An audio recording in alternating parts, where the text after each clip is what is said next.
Alrighty, well, for today's call, we've got a special guest I'm pretty excited about. So we've got Rob Hilliar. He's the good-looking bloke with the beard. He does Santa during summer. But the only beard describes me. The other good-looking bloke with a beard. So Rob's actually a psychologist, and I've known Rob for, it's a long time, Rob, isn't it? It's probably 15, 20 years. It would be 20 years, yes.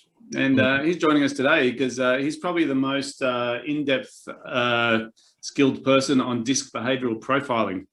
And so I asked him to join us today because we've been using DISC profiling as part of our coaching for many years, but Rob, being a psychologist, has a slightly different spin on how we can use it.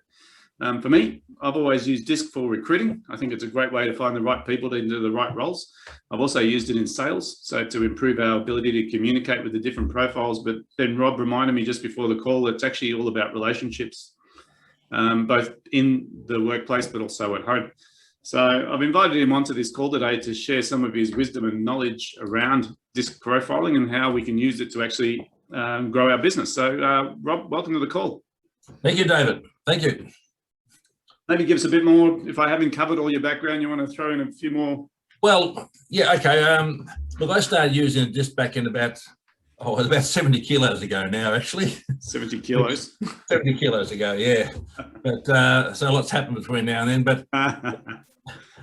But I guess, look, as a psychologist, I was able to get every assessment you'd like, anyone at all. The one I'll always come back to is DISC. And the DISC is because it's behavior style. So it's telling us about the way people behave. It's not personality. Personality says, oh, this is what people are like. No, this is about the way they behave. And what I like about it is two things. I've always found it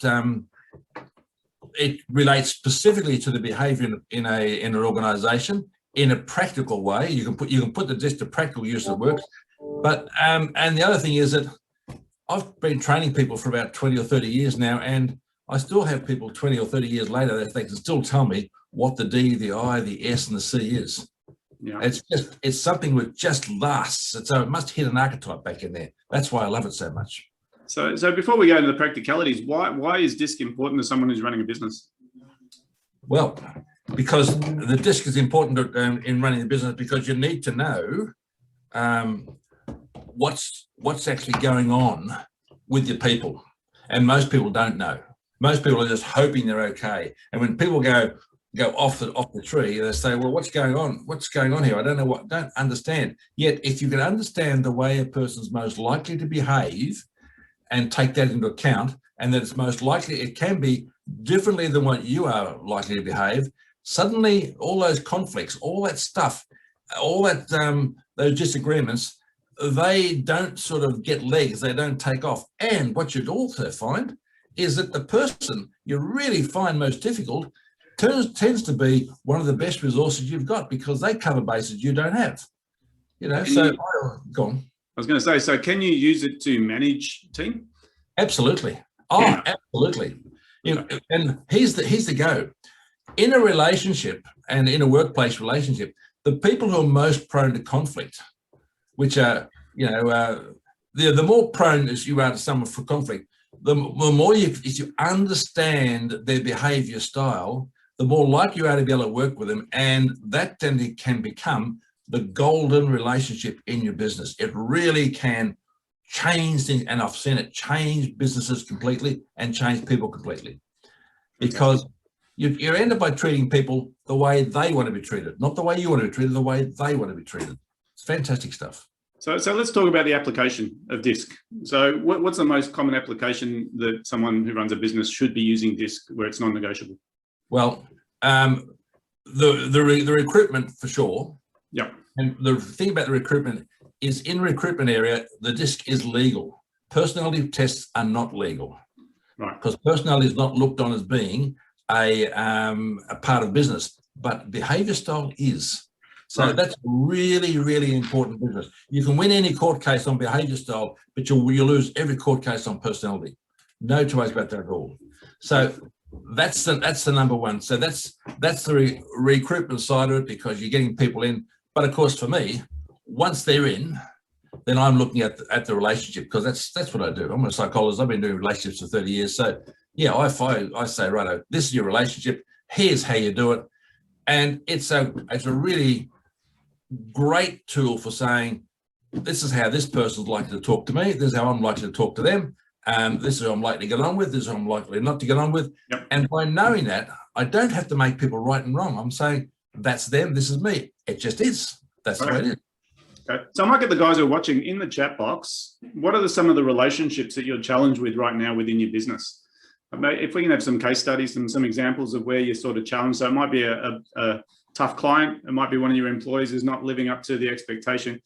Just into the chat box, what are the challenges that you're facing with relationships within the business right now?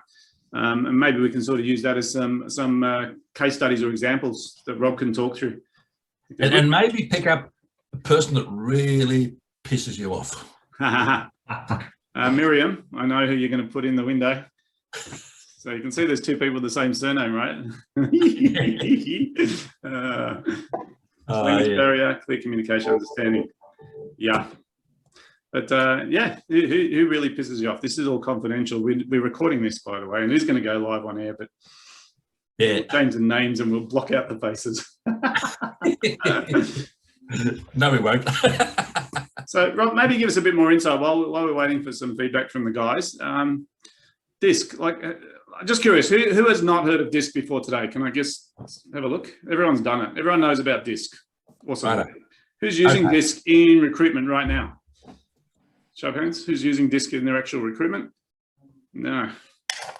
We used to have this thing where we actually used to put it in our CRM as a field. And if we talked to someone on the phone, we'd actually add the DISC profile into the CRM when we were talking to them.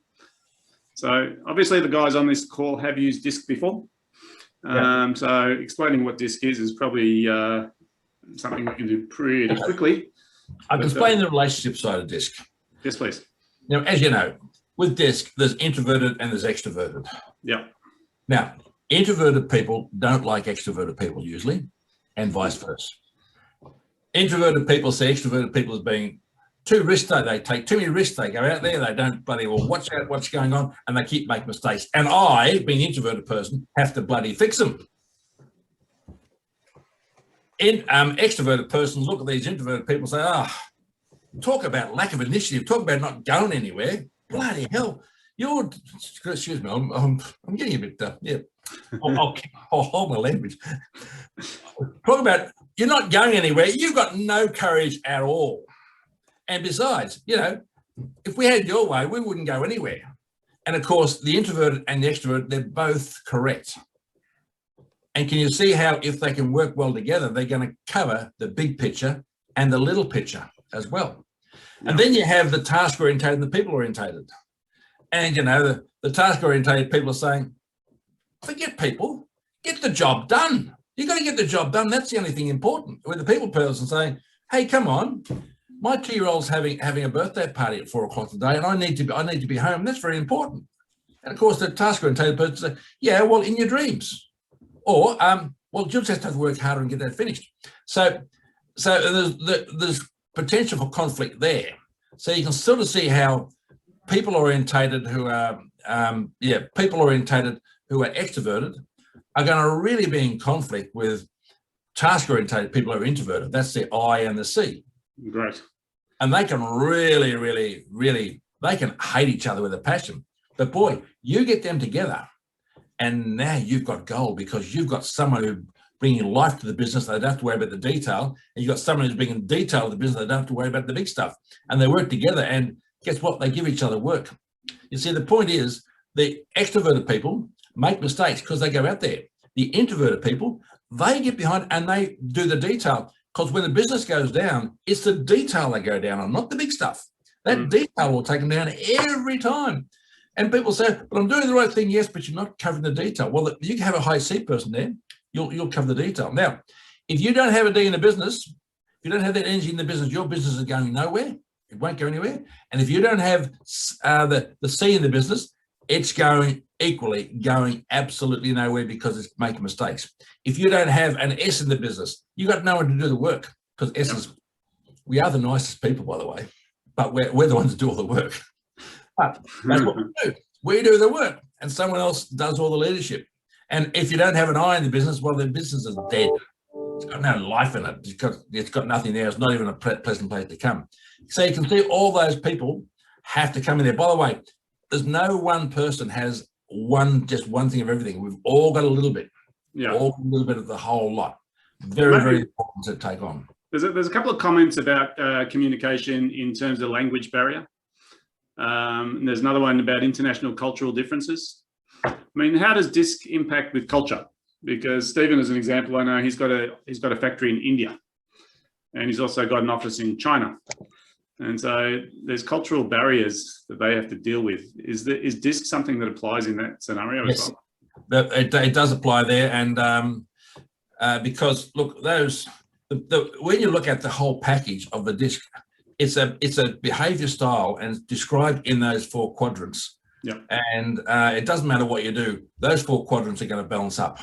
So the DISC, it doesn't have a cultural boundary. It does have a language. It does have language differences. That is for absolute sure, because you know, the I is, well, the extroverts talk differently than the introverts. The extroverts are more out there. I'm being extrovert at the moment. I'm being very extroverted. Or I could be introverted and just be like this.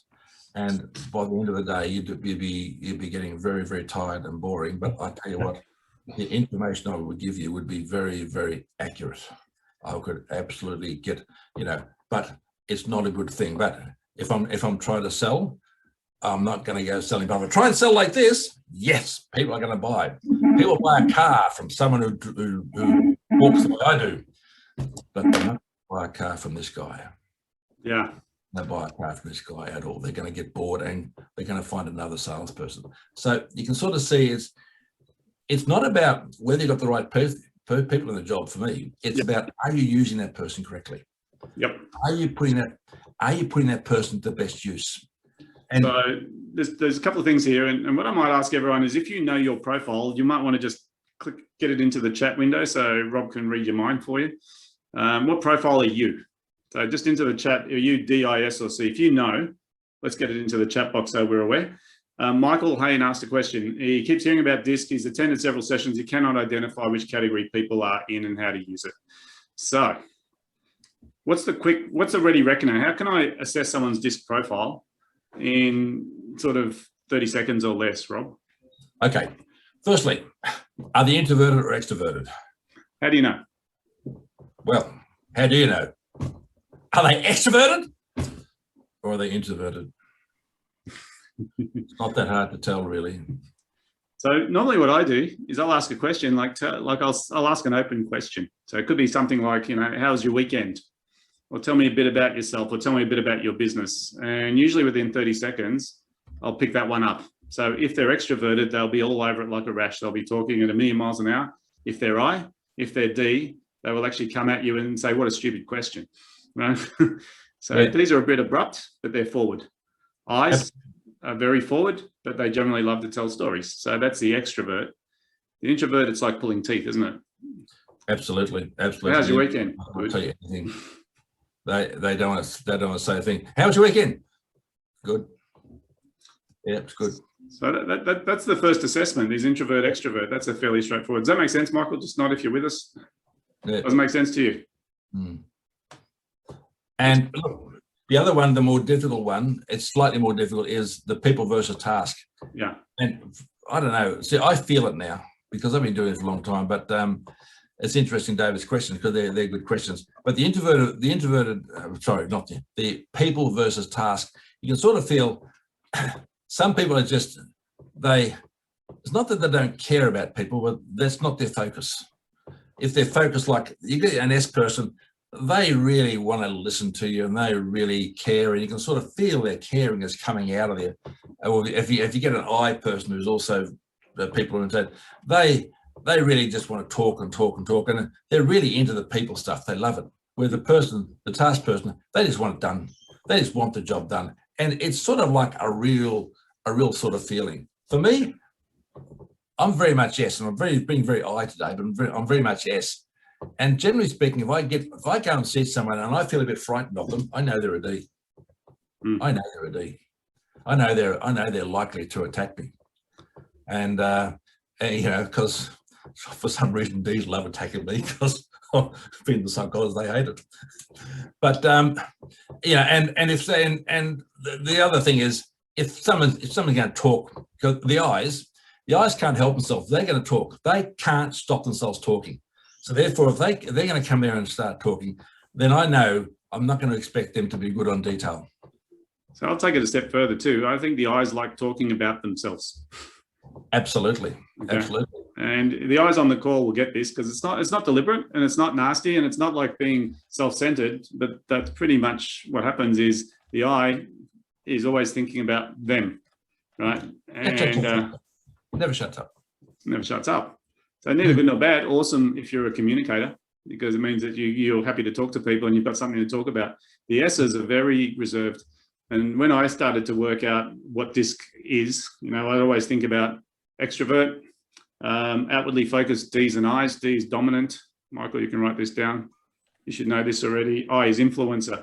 Both of those people are extroverted. One of them's task oriented, so the D is task, and they usually talk about things. And what Rob was saying is, if I ask that question, tell me about your weekend, open question, not how's your weekend, because that's a good, bad question. Tell me about your weekend. The D will tell us about stuff they did. The I will tell us about themselves and what they actually experienced during that weekend. The S will tell you about the people they hang around with. And the C will start showing you some spreadsheets and analysis of things they did on the weekend. And they're very specific about their times and their temperatures and all sorts of weird things, right? Now, to me, it's an awesome tool. I spent a lot of years learning it, not so that I can label people, but so that I can adapt. Because it's not about saying you're a D, you're an I, you're an S, or a C. It's about saying, how do I communicate with you most effectively? How do I get the best out of you? Yeah. How do I get the best out of people? Yeah. How can I work for people and make people work for me? Yeah. So maybe let's go. Hang on. If I treat them the way they want to be treated, they'll walk over hot coals for me. So maybe we'll take some scenarios. So when we talk about DISC, and I've got this up on the screen, I don't know if you can see it, Rob, but okay. We've got dominant, right, which is the first profile. Yep. Now, there's three scenarios I want to take you through. One is the D personality as the employee. So I'm trying to get my D personality employee to do stuff. The second one is the prospect, the D personality prospect. And the third one might be the D personality owner themselves. So let's start with the D personality. I've got an employee that's a D. And I'm very frustrated because Ds are generally really good at starting projects and not finishing them. And they also have an opinion and they reckon they can do it better all the time, right? How do I get a D to perform in their job? What sort of things do I need to do? Well, look, the first thing you've done the right thing now. Yeah. You've mentioned them first because they hate being second. They like to win. They like to be first. Yeah. If you're not first with a D, they'll often just turn off. Well, it's not going to worry about me. Yeah. But yeah, the D has to have some sort of, they want to be in control. In fact, these are already a problem in a lot of businesses if they're not the boss. Yep. Ds in public service are shocking. Right. They usually don't last. So what are the best roles for a D in a business? The Ds are great for sales. Great for sales. Because they handle rejection really well. If they get rejected, they don't care because they're not even they don't worry about. They don't take it personally. Don't take it personally at all. They'll just keep on going. Yeah. And the thing with the Ds, if you insult Ds, the D will be insulted and they'll hold a grudge for 9, maybe 10 minutes, and that's it. Then they get on with it. They don't care. They just keep on coming back. They're very, very resilient. Very resilient. Well, let's switch to the D client. So I've got a client that I'm trying to keep on board and I'm trying to keep happy, and they're a D. How do you keep a D client happy? Give them information, give it to them fast, and don't get into too much detail. And be careful not to talk yourself out of the sale. No, they're already on board, right? So I've got them as a client. We're talking about as an existing client. No, doesn't matter. I can still get talk out of it because the really high Ds, they will make decisions, they'll make changes really, really fast. They love change. Right. That doesn't take much. But they don't want too much information. They want black and white, they want here and there, they want the big picture, and they want to be able to make up their own rules. Can Ds be loyal? yes, they're loyal, but they're not often loyal for a long time. Right. Because D's like change, and if they're going to drive the business, they've got a lot of drive in them. If they're going to drive the business, of course they're going to want change. Yeah. You know, not like S's will be loyal for 40 years, but they don't go anywhere. Okay. So really, so D as a client, to keep them on board, we need to sort of embrace change. We need to call it as it is. We need to be bottom line thinkers, and we need to not spend too much time talking about the weekend. Absolutely. Just bang, bang, bang. In terms of selling to a D, same philosophy. Same philosophy. If you're most people with D's, when you try and sell them, you feel under pressure because they want a lot of information, they want it fast, they want it now, and you find yourself frustrated because you can't give it quite as fast as you'd like to give it because they want it really fast and they want it now. You know, the old saying, you know, come on, God, please give me patience, but I want it now. And the really, D's, there is a dilemma with D's, right? Because if I'm selling to a D personality and they're wanting the information thick and fast, and I'm feeling under pressure, and they sort of look at me and say, look, I'm not happy with this price, right? If I say, well, let me go away and rework the price, nah. I'll lose them, right? Absolutely. So what they're really looking for is a quick response. They're not looking for a new price. They want to make the sale now.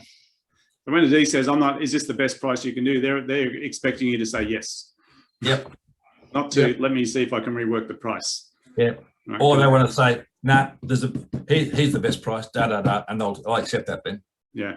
But I think one of the dilemmas is D's and I's. I think I's are the same, aren't they? They're quick decision makers. The I's, yeah, the I's are quick decision makers. If they'll shut up and stop listening and start listening, they'll make. But they take time because the conversations, they just don't stop. And what's more, they're so lovely to talk to. You just want to listen to them because they're very engaging. They can talk about those boring things and make it really fun. So let's talk about the pros and cons of the I in the workplace. The pros? Pros are they bring life to the place. Yeah. You know, and if you want a party organised, ask the I. They'll organise the party, no problems at all. And they know how to engage people and how to bring people in on conversations.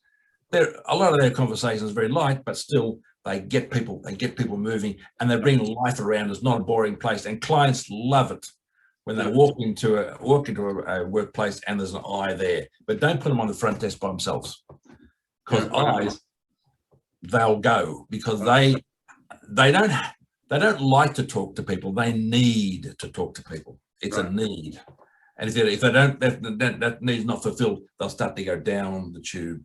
And I've seen people have to leave because of that result. So tell me the downside of an I in the workplace. I's, they can be very work shy.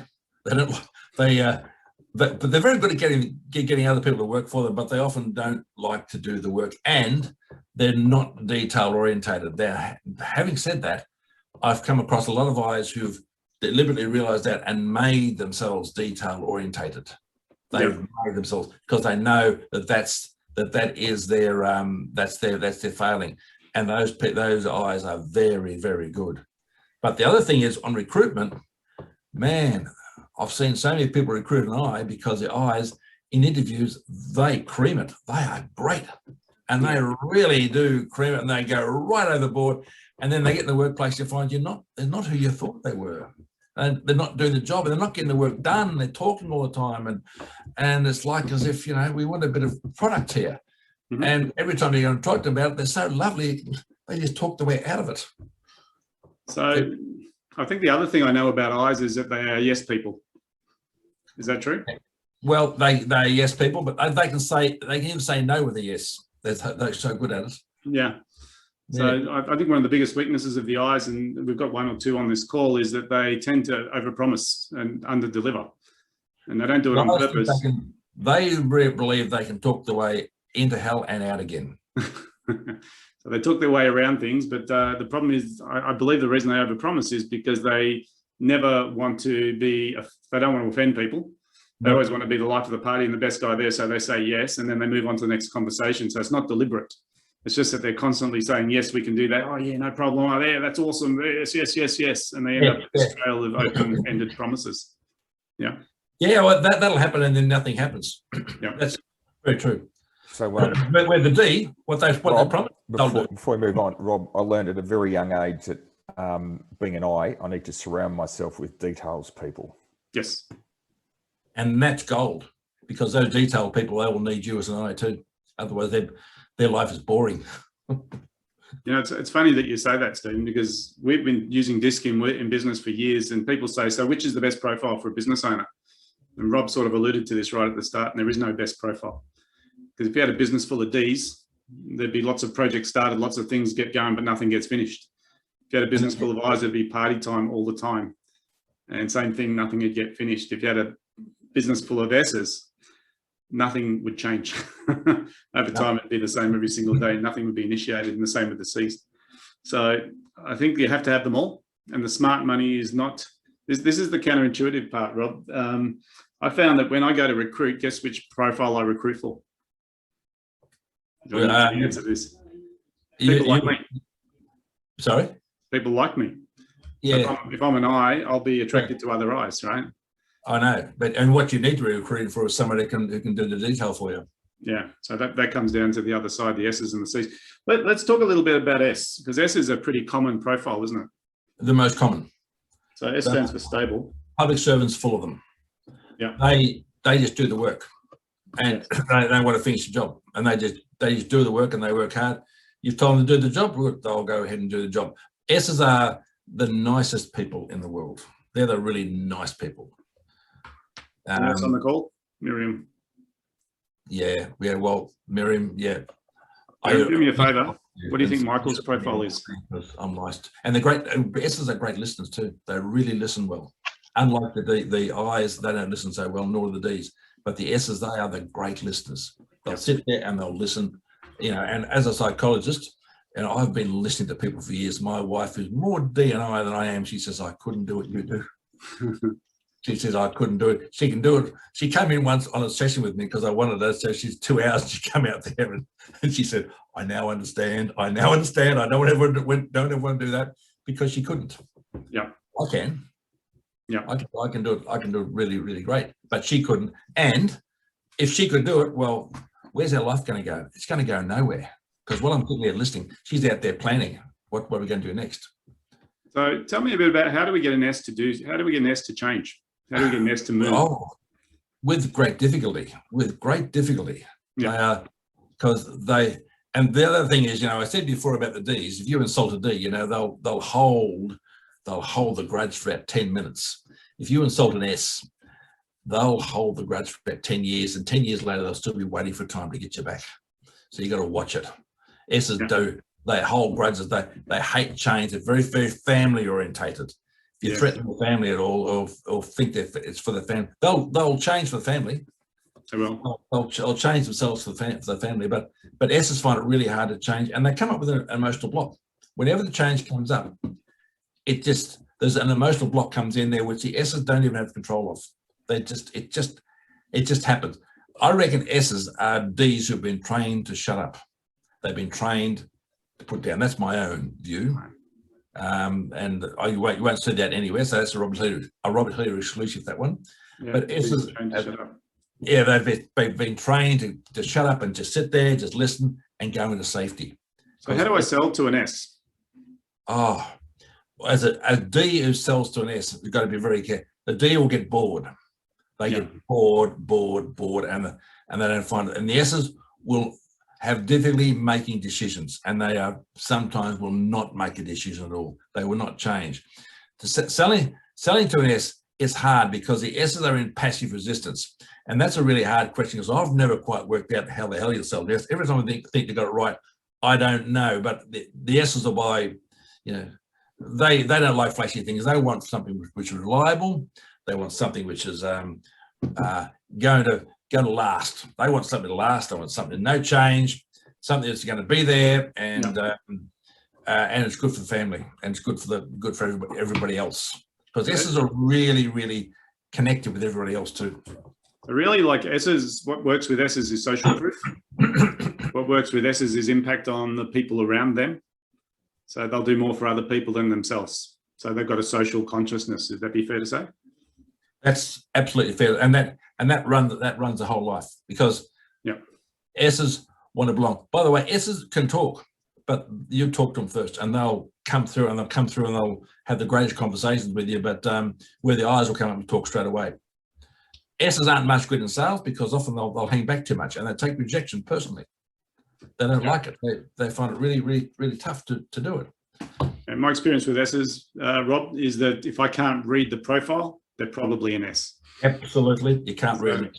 They're poker face, right? So they're hard to read. We'll just talk about C's as a contrast so that people get this, because usually what I say is if I can't read it, it's an S. Yeah. D's are in your face. They're a bit abrupt, abrasive, and very short-tempered. I's talk a lot about themselves, and they're very flamboyant in their conversation. What are C's like? Let's talk about C's for a moment. C's, well, the emotion which runs a C is fear. And, right. And it's fear of making a mistake. By the way, C's and S's are really hard to distinguish between. Yep. But C's hate change. They hate mistakes. They can't stand mistakes, and they can't stand anyone even watch anyone make a mistake. They get offended by a mistake. And the point about the C's is they want to get it right. They don't care about time. They don't care if it's they don't care about any of that sort of stuff. They just want to get it absolutely correct. That's all they really focus on doing. And great with detail, absolutely. And look, they can pick a mistake. They can pick a mistake before you even make it. They're that good at it. So how do I get a C across the line if I'm selling? C across the line, give them lots of information. Give them lots of information. They want to know all the detail. They want to know everything. Everything. They want to know all the detail, everything, and the statistics, all that stuff. They want to know that too. They want to know all the detail, the statistics, what size it is. If you're going to buy something electronic, they'll want to know how many hertz it is and how many kilowatts and even how much power it uses. All that stuff, because they want the detail. Because what they're looking all the time to do is their whole motivation is to avoid a mistake. Yeah. Avoid mistakes. When Michael says, I don't know what profile I am, it reminds me, we were doing a disc profile workshop one time, and there's a questionnaire that people can fill out, and they can do it online now. And this one guy refused to answer a question because he said, I cannot pick one answer. I said, I already know your profile. You don't have to complete it. You're a C, right? Because the C is the perfectionist, and a perfectionist refuses to answer a question if they're not 100% certain. Yeah. So they become perfectionists, and there's a double-edged sword, right? Because a perfectionist is someone who will not complete something unless it's perfect, which is great from an improvement point of view, but from the other side, it means stuff never gets finished. And with a DISC, often you need to complete that process, the assessment, in about 10 minutes, 20 minutes at the outside. Yeah. Yeah, you give it to a C, 25, 30 minutes, they'll do it every time. And what's more, once they do that, it invalidates the result, because they come across and the result's not there, because they recognize they're a little bit of everything. Yeah. So they want to get it right. And there's no mistakes. Bullshit. There's mistakes there. So Rob, I'm conscious of time. We've got 10 more minutes. I want to talk about the application. So these guys on the call run businesses. What's the most important application of DISC? How can they walk away from today and actually improve their business using DISC? Where are the key areas to focus? Well, as you said, there's the recruitment, but for me, I look at relationships. Yeah. I'm looking at what happens when a person's in the business, how they do it, and it's really about, well, if you really want to make the easy one, who's the person you find most difficult? They're the ones because if you can increase your productivity around them, that's where you're going to really increase it. Because the people you get on with, fine, but the one that's most difficult for you is possibly the person who has the most to offer you. As Stephen said before, he's an I, so he worked that out a long time ago. He's focused on the people he finds most difficult, which are the C's, and he works with the C's. And because of the C's, guess what? That should be absolutely releasing him from having to do this stuff, this detailed stuff, which is so damn hard for C and for a D and an I. But the C's love it. They just love it. They love to get the detail into it. They don't want to look at the big picture. So I'm saying, look at the person you really most don't like and look at what they are at, and assess them and start working with them in their way they want to be behaved, because they want to be treated. Because if you treat them the way you want to be treated, like if Stephen treats those C's as an I, he's going to lose them. Yep. Don't be wrong. You've got to treat people the way they want to be treated. Do unto others as they want you to do to them, not as you the other way. But you say do unto others as you would do unto yourself. No, do unto others as they want it to be done too. Yeah, right. So look, in order of priority, I suppose the things people need to do first is make sure they've done their own DISC profile. I think most of the guys have on this call. The second one is to pick key players in the team and do an assessment of those, either a quick assessment. And what I'll do is I'll share in the chat box a quick assessment tool that we use. It's a one pager of words, and you get them to circle the words. And then from that, you can actually do a DISC assessment. I'll just share that after the call.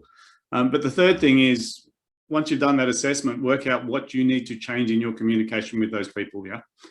Because if there's C's and you're an S, you're going to have this difficulty communicating because they're data people and you're a people person. So working out how to bridge that gap. For me, the big one is any key relationships. So not just relationships in the business, relationships in a family, but also relationships with clients or suppliers. You need to assess all of these. I think one of the best things people can do is do a DISC workshop within their group. There you go. Kelly's put it up there. I hope it's the right one. That's the one that's called the e-DISC substitute handout. Kel, is that the one? No, this is the questions. There's the questions you need to get people to fill in. Can you put up a document called e-DISC substitute handout? Yep. It's just a series of words on a page, so they don't need to actually do it online. They can just it's a ready reckoner though. It doesn't give you a full DISC profile, it just gives you a preference. And I'll explain how that works. With regard to doing DISCs in the workshops in your business, I have found that when you do that, the results last for a long, long time, because you develop a DISC culture. And when you develop a DISC culture within a workplace, suddenly everyone's being treated the way they want to be treated. They all feel respected, and they start, they start to align with the business, and because the business is now aligned with them. It's the most amazing thing you can do. Yeah, inevitably, I found doing a DISC workshop in the workplace actually improves communication just by doing it. It's awareness, because people start to realize their own profile and realize why they rub people up the wrong way and why other people rub them up the wrong way. And every single time we run it, it's been the best workshop internally that we've run. If you want to do it yourself, if you're a small team, I recommend you can do it yourself. There's no problem. If you want to have it facilitated, that's something that people like Rob can do. But I think it's underplayed, right? And the reason I say that is that we all communicate with humans every single day of our lives. And there's a great book that I just read recently called Rocket Fuel. If anyone hasn't read this one, it's by a guy by the name of Gino Wickman. And in Rocket Fuel, he says, most business owners are entrepreneurial. They're generally D's or I's, right? They're extroverted and charismatic, and that's what gets them going. But the problem is they can't close projects off. So they need to employ an implementer, which is the S or the C. Right? And he says the perfect business has both. You can't have just extrovert or introvert. You need a combination. And what Stephen talked about, having people who actually complete projects on your behalf, is how a D or an I can get away with being a D or an I. And sometimes the D or an I is necessary because that's the charismatic component of driving the business forward. And so how do you facilitate that within your own business, especially if you're small? If you're a one-man band, it's about switching hats, isn't it? But also understand with the D, with the C and the S, if they don't have someone out there, big picture, pulling in the work, they've got no work to do. Yep. So everybody relies on everybody else. That's why it's so brilliant. Yeah, awesome. So takeaways from today, Rob, what are the biggest things people should be doing with DISC right now? The biggest thing you should be doing is, well, number one, everything David said, well, look at my, you should be assessing people all the time on DISC. Why? Because it's behavior style. You should be looking to see how they are, whether they're introverted or whether they're extroverted. And also, the person who you find most difficult, that's the person you focus on, because that's the person which has most to offer you personally, because they are likely to be able to support everyone. The ones, by the way, the people who are most likely to be ostracized in business are the C's. Yeah. They're the C's, because The C's, often people don't like them, but hey, without the C's, the business is going down. You can't be trusted. It's going to make mistakes. So it's just a matter of whatever you've got in your business, whatever the people are, look on them as being, they're all correct. I'm going to look at them as DISC and see how I can really make these people work for themselves and for me and for the business.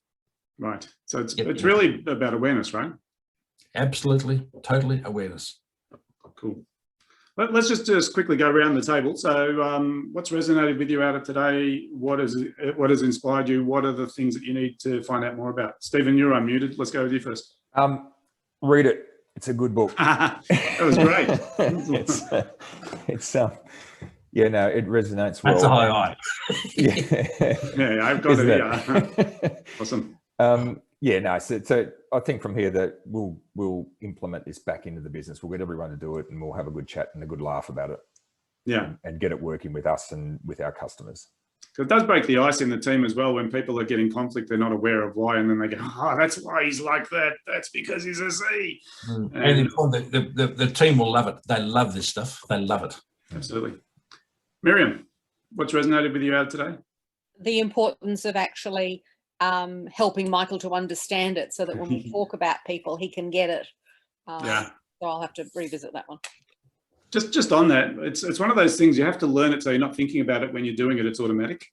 Yeah. As people say, so do you use DISC every day? I say, actually, I don't think about it anymore. All I know is if someone's D, I'm willing to go right to the edge with the conversation. If they're I, I'm willing to let them talk for a bit.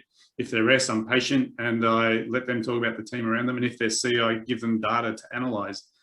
So it's just being aware in the first instance, but then making sure you've got all of those, you can facilitate all of those types of interactions with people in your sales process or in your communication. So yeah, Michael, you have to learn this stuff. There's lots of books on this topic. And Michael, congratulations on having the good sense to be married to a lovely S lady. Yeah, awesome. Let's keep rolling. David Bracker, what have you taken out today? What's resonated with you? Yeah, I'm trying to comprehend how this would apply for cleaners. Like, when you take on a person to come and clean as a team member, which profile would I be looking for most? And so that's one. The other part is, yes, I dealt with a straight D yesterday, where just what's the number I need to know, and then we can make the decision. So, you have to overcome yourself a little bit to say, because I probably wanted to give them some more information and walk them through so they'd feel really comfortable. So I can see how you've got to put your own profile aside if you want to, sometimes get those results straight away. But importantly, what would you look for somebody who's doing manual labor? Well, you're not talking about the labor component, are we, Rob? We're talking about how do you best communicate with them. Right. But what I do know is with cleaners, and I've had a little bit to do with them, they've got the really good cleaners have all got quite a bit of C in them because they get detailed. The cleaners who people complain about most, they've got a lot of D in them, and they just, she'll be right, mate. Because and they've also done DISCs for truck drivers, and they found that truck drivers with a bit of C and look after the truck better. There's a lot of stuff like that. That makes sense, doesn't it? Because the C stands for cleaners. Yeah, but here's a reality. If I've got a pilot in my aeroplane, I want them to be a C, right? Absolutely. I don't want the I. Yeah. So I would do DISC profiling on jobs. You can do reverse DISC, what we call do an assessment on a role and work out what the best profile is for that role. And then when people apply, you test them. And so it actually does improve your chance of getting a fit. Awesome. Let's keep rolling. Bruce, what did you get out today? What resonated with you? No, you were unmuted. You're now muted. Sorry. Probably the biggest thing that is bringing it to the team that could really transform the business. Obviously, my business is all about the importance of the team and working very closely together. And I realise I haven't done this for a long time. So I'm also reflecting, thinking that my profile's probably changed a bit as well as I'm now a lot older.